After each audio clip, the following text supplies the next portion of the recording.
Digital India, UPI mobile से सिर्फ एक क्लिक और पेमेंट डन। हम सब यही करते आ रहे हैं, लेकिन क्या आपको पता है कि पर्दे के पीछे कुछ और भी कहानी चल रही है। लोग बैंकों से इतना कैश निकाल रहे हैं जो पहले कभी देखा ही नहीं गया, लगभग 42 लाख करोड़ रुपए। चलिए मैं आज आपको इस मामले का पूरा रियलिटी चेक दूंगी, जो शायद आपको हेडलाइंस में भी देखने को नहीं मिलेगा। सबसे पहले हम बात करते हैं कि इतना कैश जा कहाँ रहा है। कि पीछे दो सबसे बड़े रीजन हैं, गोल्ड एंड सिल्वर।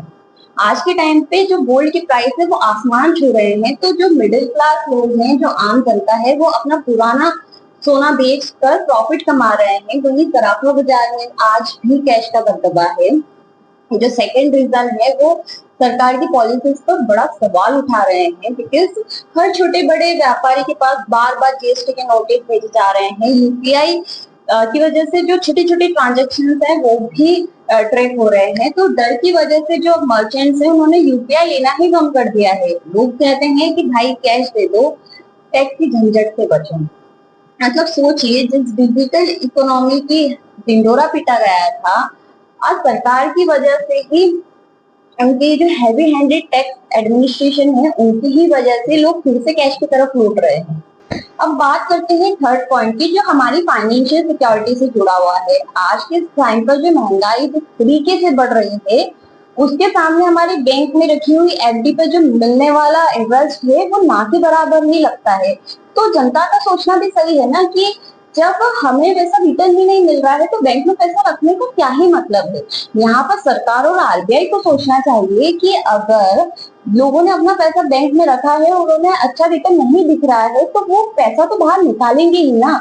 और लोग अपना पैसा कैश करके या तो अपने घरों में रख रहे हैं या फिर शेयर मार्केट में लगा दे रहे हैं, जो मतलब आम जनता के लिए बहुत ज्यादा ही रिस्की हो गया है। लेकिन आप क्या ही कर सकते हैं, सरकार ने जनता के सामने कोई दूसरा ऑप्शन छोड़ा ही नहीं है।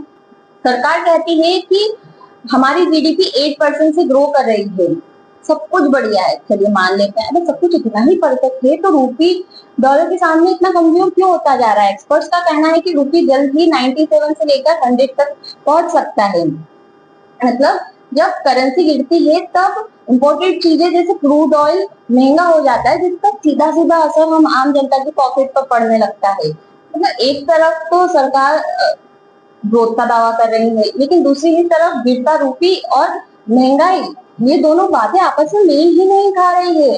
मतलब बात साफ है, डिजिटल इंडिया बोल देने से इकोनॉमी मजबूत नहीं होती है जब तक टैक्स रेट और लोगों की जो सेविंग है उसको सही रिटर्न नहीं मिलेगा, लोग कैश की तरफ ही बढ़ेंगे।